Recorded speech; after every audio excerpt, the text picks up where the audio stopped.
I think we're good to go. Thanks for coming in. So I'm Stephen Hay from Hey Stephen Hay. I've been marketing video games for 24 years now, so long time. We've got a great panel here today. We're going to talk about video games up to north. So the whole region, basically.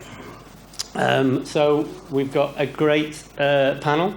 So I think the next slide gives you their names. So we've got Nick, we've got Bradley. Oh, what was your P-Rad? B-Rad. P-Rad. B-Rad. Sorry, B-Rad. Yeah. B-Rad. Dom. Yep. D to the M to the D to the M. And Kiva. Kiva. If that's how you say Kiva's name at the bottom there, Kiva Roddy. So we've taken that lovely Gaelic name and made it all Mancunian, Kiva. So let's, if we can roll the video, please.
Cool.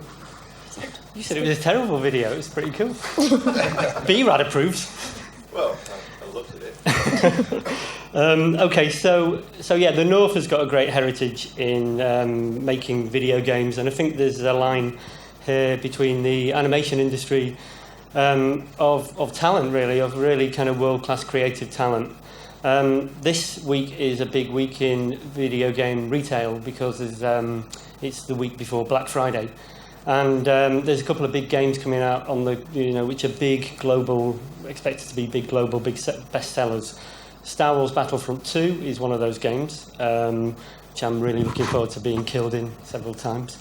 And the other one is Marvel Superheroes 2, which is just made just up the road in Knutsford.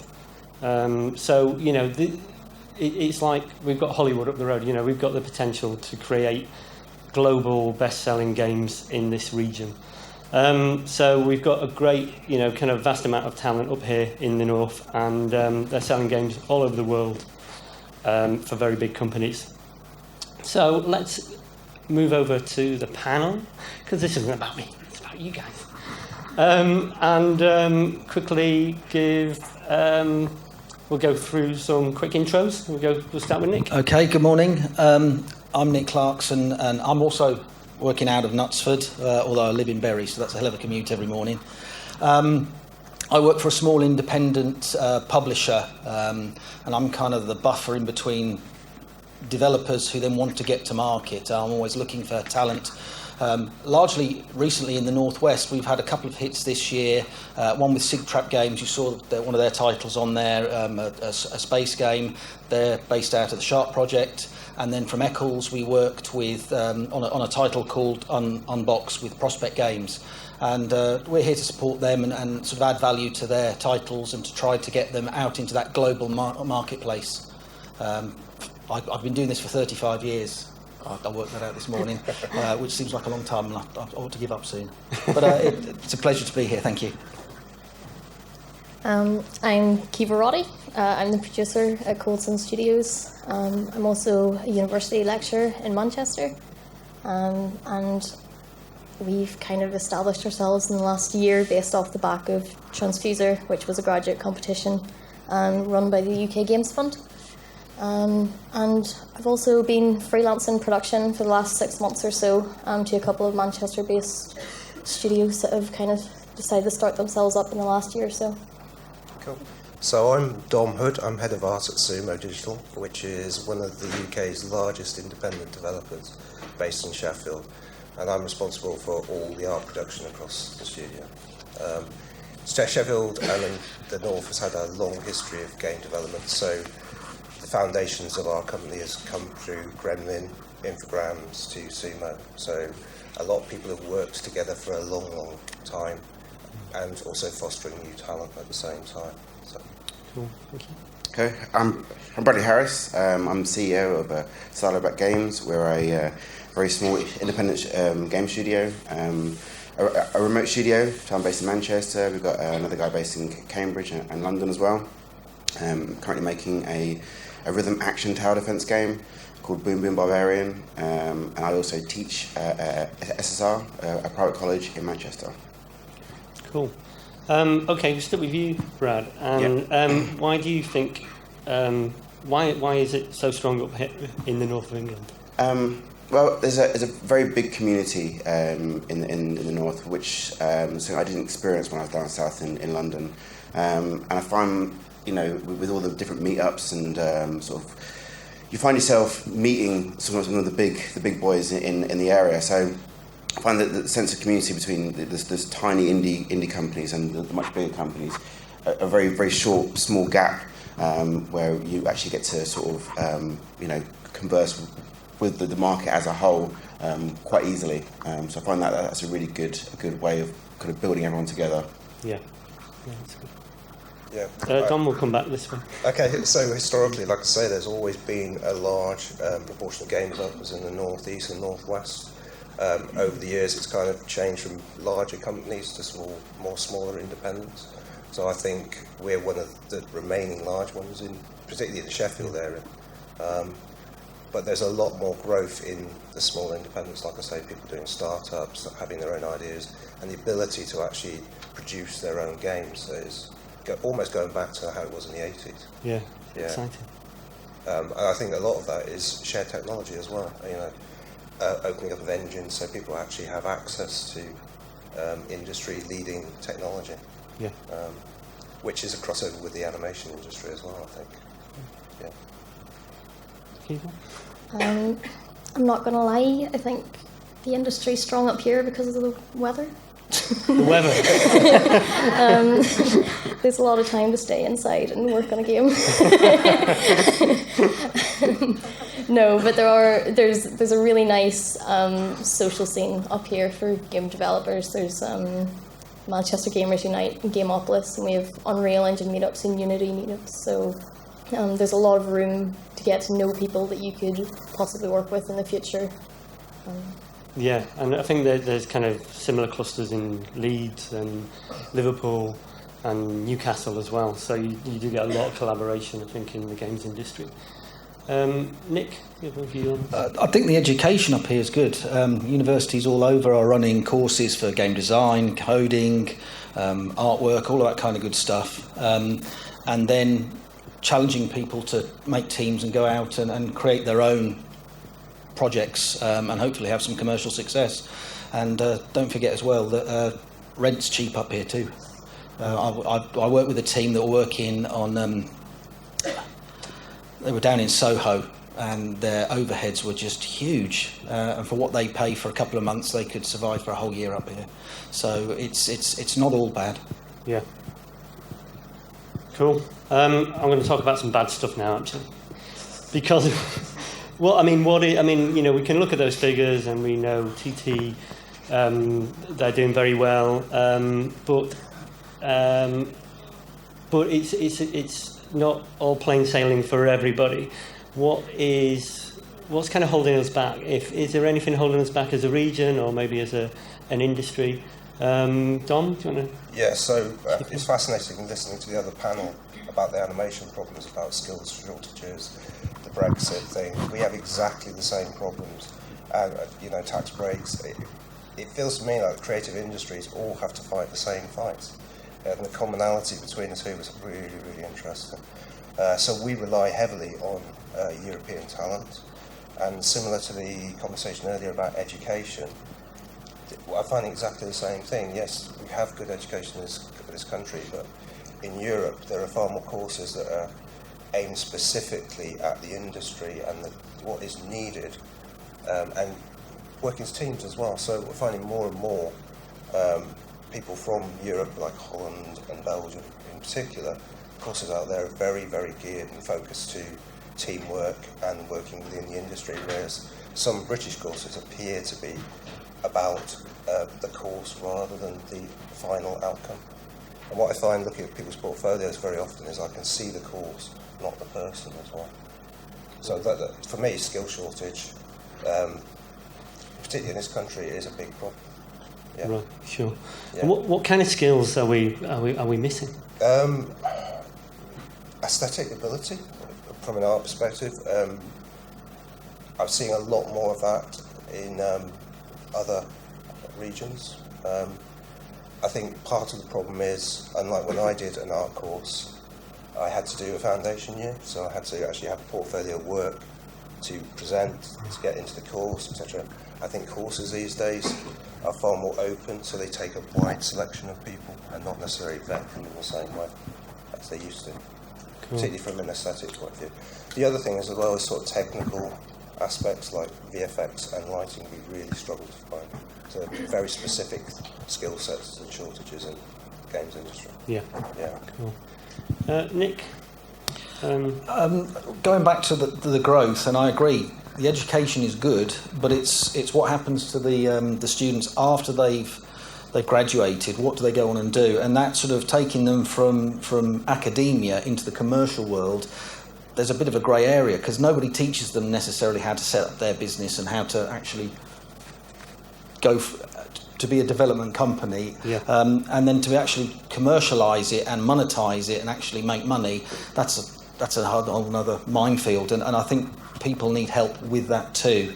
I think in order, the skills are there, they need to be irked out, but commitment, passion gets you a long way as well, the willing to do, and then also being able to fail, but learn from your failures and improve. I don't think people get enough time, so generally you'll come out of university or college, do one game, get jaded and give up and move into something else. I've seen that happen a lot, where actually if they stuck at it, some teams I know would have done okay. Yeah. Kiva, as part of a young kind of newish company, what are the issues that you're facing? I'd say that it's kind of building your network around you is quite. It's easy to do, but it's how you utilise that afterwards. So I think that there's some skills, not necessarily the technical skills, but just people skills and being capable of being adaptable when it comes to criticism and being able to understand where that critique is coming from and be dynamic towards that, essentially. I think that's... recently started lecturing university students, and it's something they really struggle with. They get an idea and they love this idea, and it's kind of hard to convince them that they're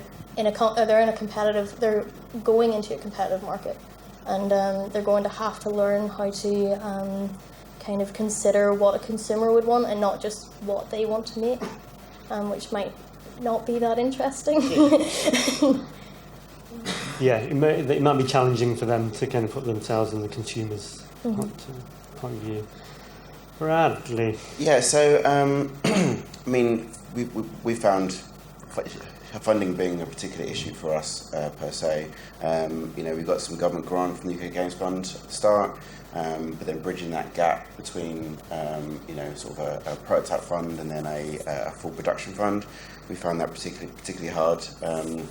We found ourselves that we were sort of somewhat kind of hedging our bets and not making a super epic game as our first game, and then sort of play down, try and make a smaller title. But that meant that we kind of straddled this weird grey area where you've got companies making really small games, mobile games and whatever else, and then you've got huge studios making these £100 million games. And the fact that they don't really have the sort of middle ground in the games industry anymore. It's sort of, you're either small or you're big.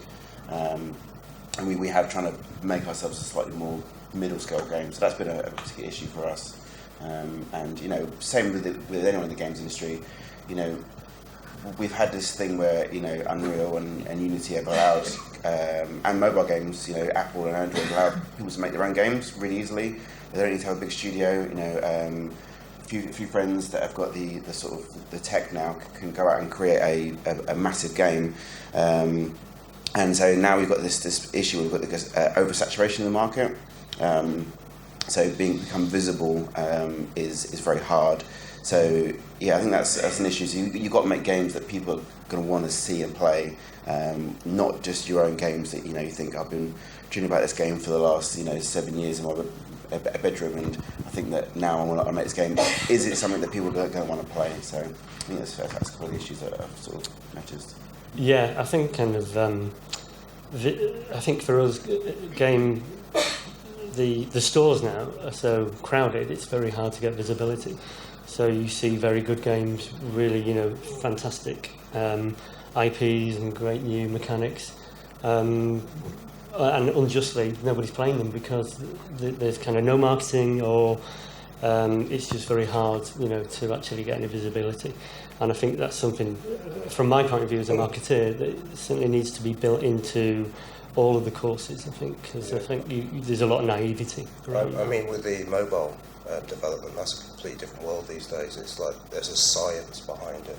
So even though it might look like small groups of people, the ones that are pretty much the most successful are constantly tuning their games, watching the result, and also by having more share of the market, they can advertise their games more clearly as well, push them to the front.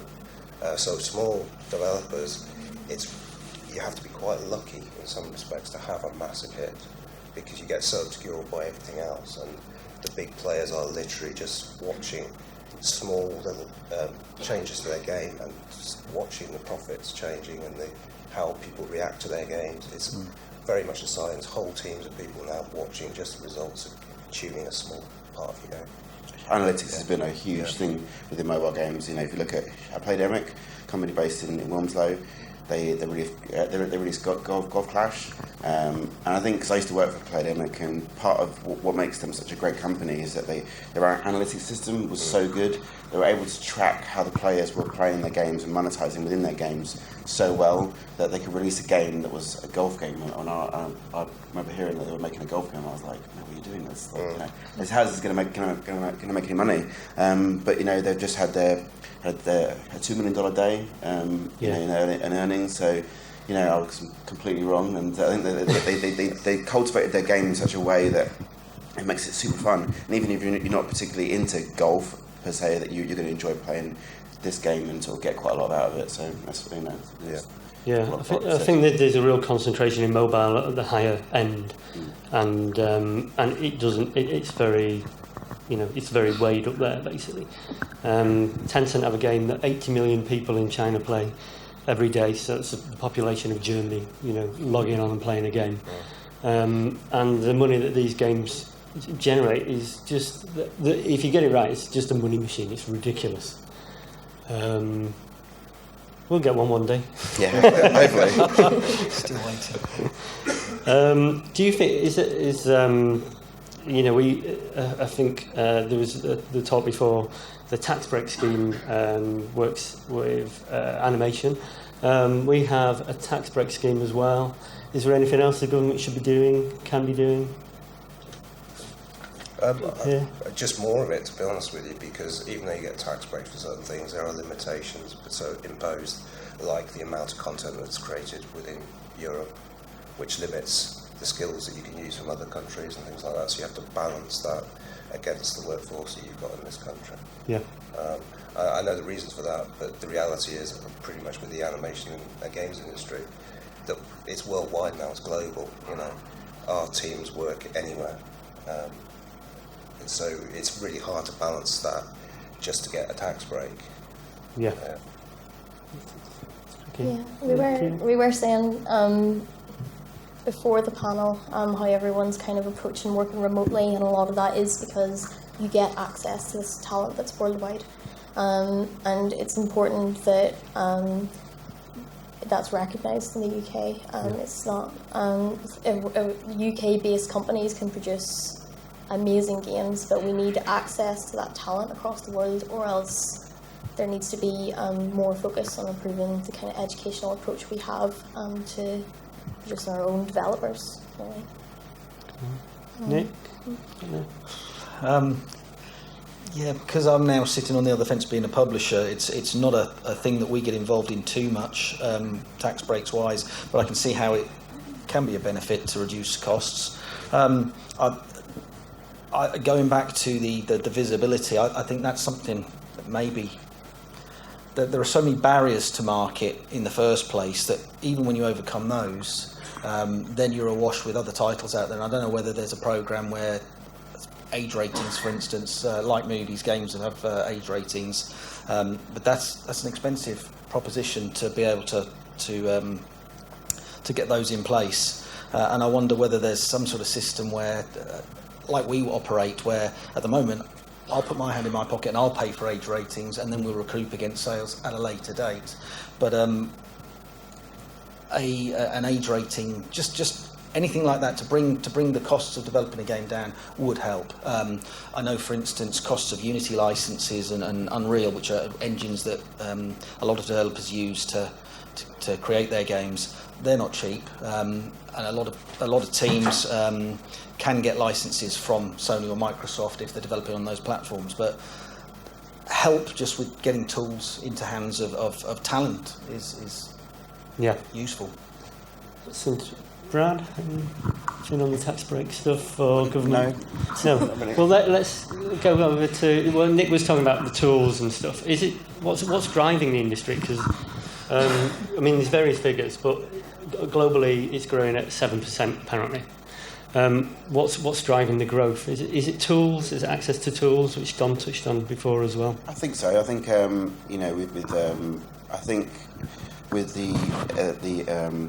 with mobile gaming, that allowed people to kind of make games wherever, and then console games kind of stayed somewhat in the background, kind of doing their own thing. And now they've really realised that they kind of need to kind of re-engage with that particular audience, because the two audiences are somewhat separated. You get people who play mobile games and people who play console games, and the crossover isn't always, there isn't a lot of crossover. But now that you're seeing that you're getting the sort of Xbox ID and shoot content on Sony, and with the Switch, that you're seeing that these big platform holders are allowing smaller companies to kind of really bring in those games in.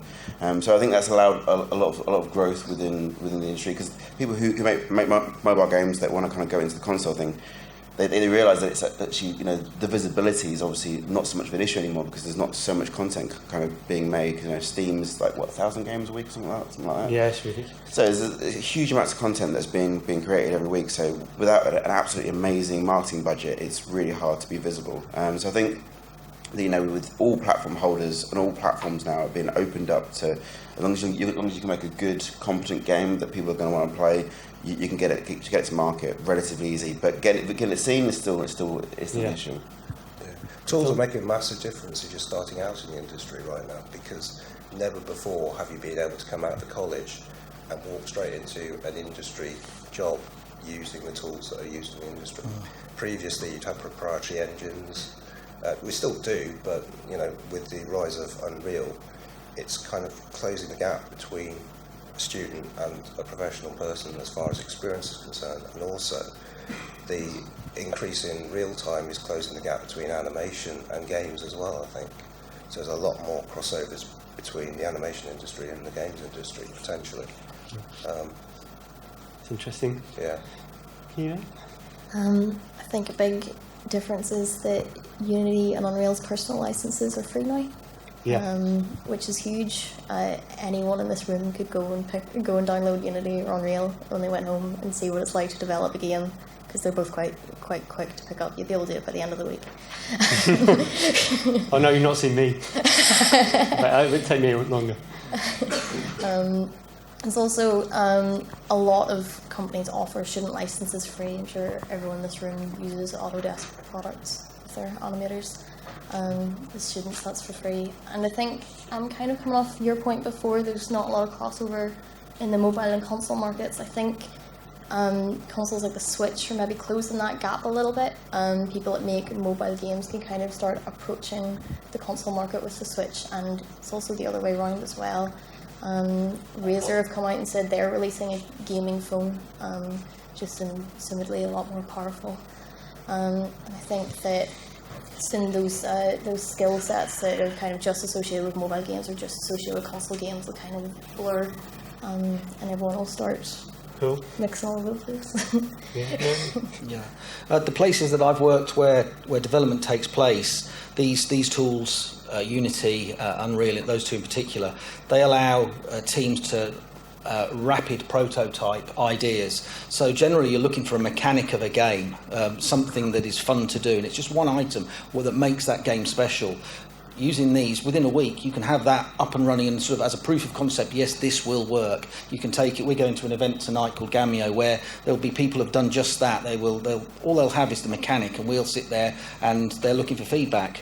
That in itself is great. Then it goes on to be developed further once you've got your proof of concept. I work with a team in Leeds called Laserdog, and they're a mobile game developer first and foremost. They're just about to come out with a game called Ava Airborne, and again they rapid prototype and then they go into the full development cycle.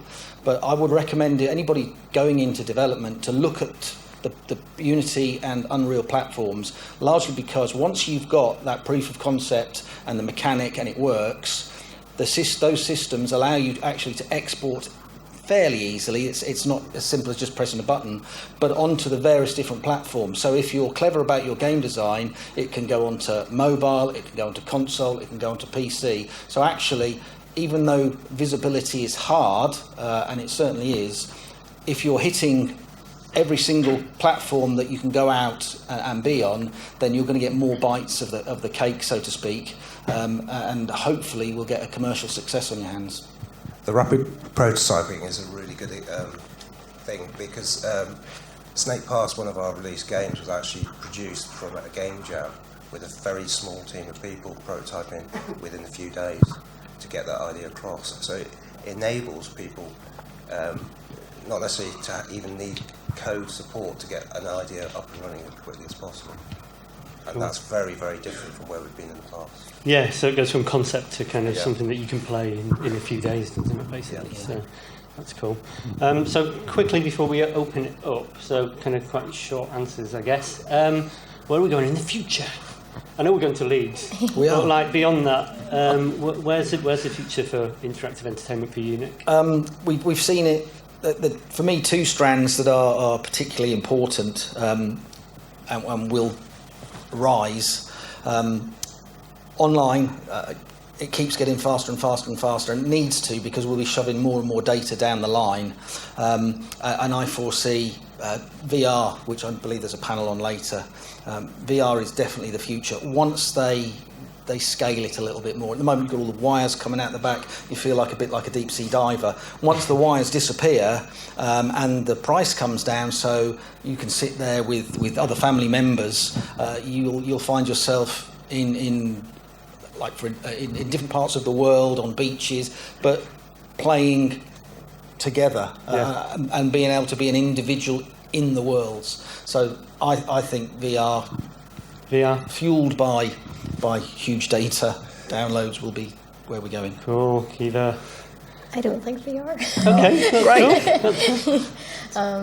No, I don't. I think VR isn't very accessible. I think it could have been if it was sold as accessories like the PS Plus did. Yeah. Or PS4. But I think that there wasn't enough benefits added on to just having the hardware itself, like we have with consoles and PC. Cool. But this might sound really typical from the only girl in the panel, but diverse. We're definitely become more diverse. was at university 5 years ago, and I was one of 2 girls in a class of 17 people, and now I've got 7 girls in my class this year, and they are owning it compared to the rest of the class. So yeah, I think we're going to have far more interesting games be produced from more diverse developers. Yeah. I think VR is interesting, but I think the potential for it is to move outside of games. So not just about games, but be more interactive experiences and crossing over. I think that's where the potential of that actually lies. Yeah, games will be a part of it, but I think if it takes off as it should, it'll be far bigger than that. BRAD, that will be your future name. So yes, what will you be playing? So I guess I think I see that the future of games. I think there's going to be a blurring of what a console and what a phone is going to be at some point. Obviously, that's quite far down the line. But yeah, so the medium in which you play games on is going to be varied.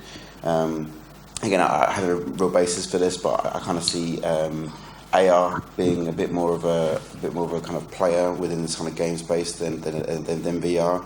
As soon as someone makes an AR phone, I think that's when games are going to sort of really take off on that platform, and that will bring in VR back in later on. I think around, but I think AR will probably be the one sort of takes it from being a sort of geek thing that you have at home to being a sort of more of a commercial product. Yeah.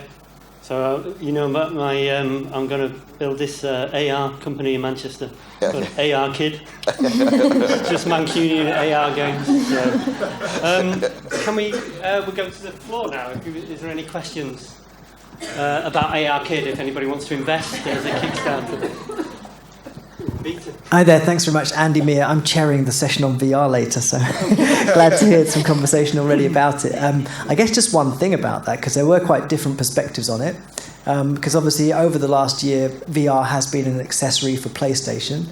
So and a Samsung Gear VR is an accessory you buy in the shop. So I guess I wonder in what way you think it's not really at that point still, and what you think would need to change in order for it to be a more optimistic future that you had for it. It was mentioned about the cost of things. I think that's a limiting factor at the moment, that it's pretty saturated. You can make a game and sell it to everyone who owns a VR set and still not make money out of it.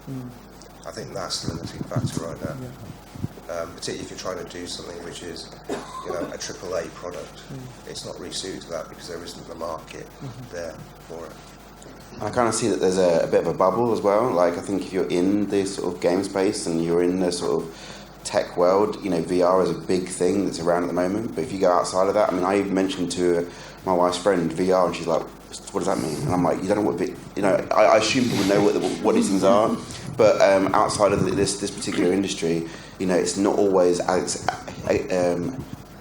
access it as much as other consoles like PlayStation or Xbox. So I think there's a visibility issue on it as well at some point. Yeah, I'd agree that whilst I think Sony probably had the best stab at it, the cost was too expensive, and also the content just wasn't there then. They've left it a year. They actually haven't promoted it that much. It had its birthday, as it were, about a month ago, and they are starting to ramp up. The content is starting to come. I do believe the hardware needs to improve, but there's nothing. I think the last time I remember putting a Wii in front of my grandmother and playing tennis, and that was a wow moment in the video games industry. A pensioner playing tennis. I put the VR headset on the same grandmother and put her in a shark cage, and that was a wow moment. she couldn't believe it. And once you finally get it out there to the general public and show them what it can do, the potential for me is huge. And they're right, it's not just games, it's experiences. And I think Sony are going down that route with sort of interactive movie type games as well now. So it is broadening, but it's baby steps at the moment. I would say we're a year, 2 years old, and that's it, with a lot of room to grow. Okay, we've got time for a quick comment from Kiva. Yeah, I think there's a little bit of an accessibility issue with VR, which I think will make it quite difficult to take off. Like, it's easy for someone to pick up an iPad and sit and play on it, or just play some COD for half an hour on their Xbox, but it's such a faff to set up VR. Absolutely. Just to sit and VR play faff, games. shocking. It's not that I'm really against it. I actually really like VR games. I just think it'll be really difficult to sell. That's it. So thank you to the panel. Thank you.